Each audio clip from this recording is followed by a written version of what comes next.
Welcome to MovieCrunch Film Reviews. First up, we have The Ruins, a horror thriller set in Mexico. So, what do you guys think? Ancient Mayan temple off the beaten path? I want to go. I'm in. Four young Americans have gone on vacation and meet a young German This feels tourist. weird, Jack. Why won't they come near us? He mentions an ancient Mayan ruins, Wow. It's beautiful. but when they get there, the tourist brother and the archaeologist are missing. A group of Mayan natives appear and won't let them leave the site, killing them with their targets. That's not all they have to face.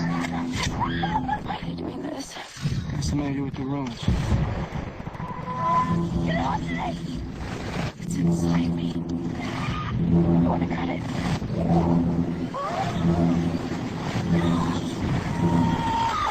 The Ruins is one of the best horror thrillers I've seen in a while. I keep saying I'm okay. I'm not okay. I want you to look at me. And is certainly one of the best horror films I've seen this year to date.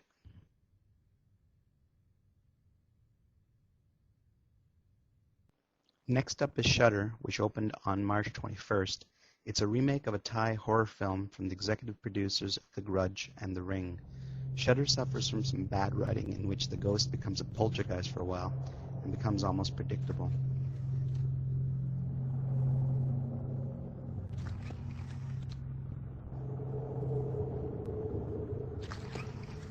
The pictures you are about to see are real. They have not been retouched or manipulated.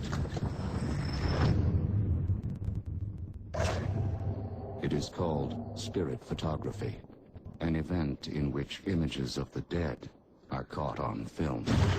My original feeling was not to bother, but as a person who has seen ghosts, I can never resist a ghost movie.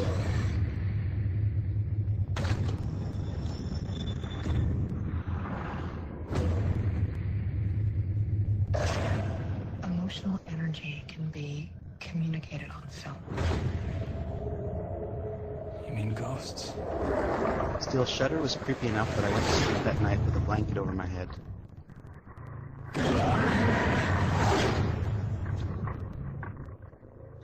And that's something I haven't done since I was a teen, so in that aspect, the movie's a success.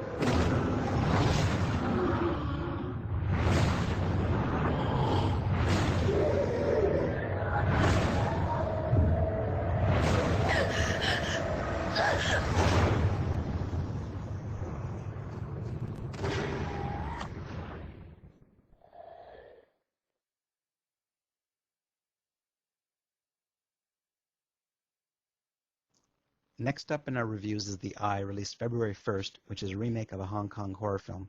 This film's interesting concept appealed to me and seemed to have a lot of potential.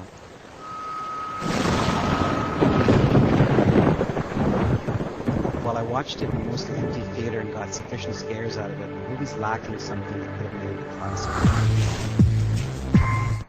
The young blind concert violinist Sidney Wells has eye transplant surgery and begins seeing and experiencing an unusual phenomenon.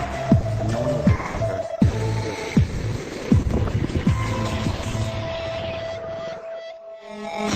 This frustrates her because she puts a lot of attention.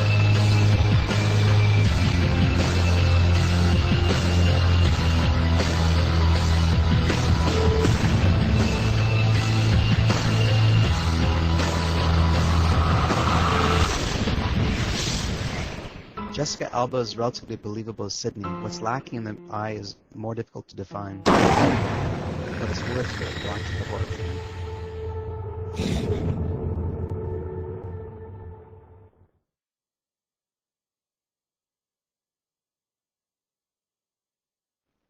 Finally, we have Cloverfield, which opened January 18th. Cloverfield is an original monster horror movie depending on how you look at it. It has the same immensely annoying, single, shaky video cam approach as the detestable Blair Witch Project of years ago, but it has an original monster that you've never seen before. Unfortunately, you hardly ever see it in film. Cloverfield is filled with annoying, beautiful yuppie types that you can't possibly be banned for. I was actually cheering for Monster towards the end. How are you gonna survive without Rob? It's like your main dude. If you can get through 70 minutes of the worst filmmaking, I don't know, I'm like your main you'll have a dude. few minutes of sheer terror to enjoy. What was that noise? Sounds like animals. Phone calls are pouring into the New York One newsroom as a thunderous, roaring sound. Can you see something from the roof? What animal sounds like that? Like shaking everywhere, man. It's like tremors. Looks like you should have left town a little bit earlier.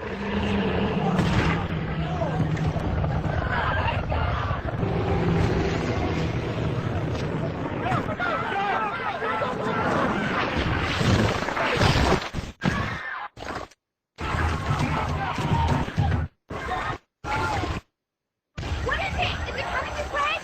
I saw it! It's alive! It's huge! No! Anybody see Jason?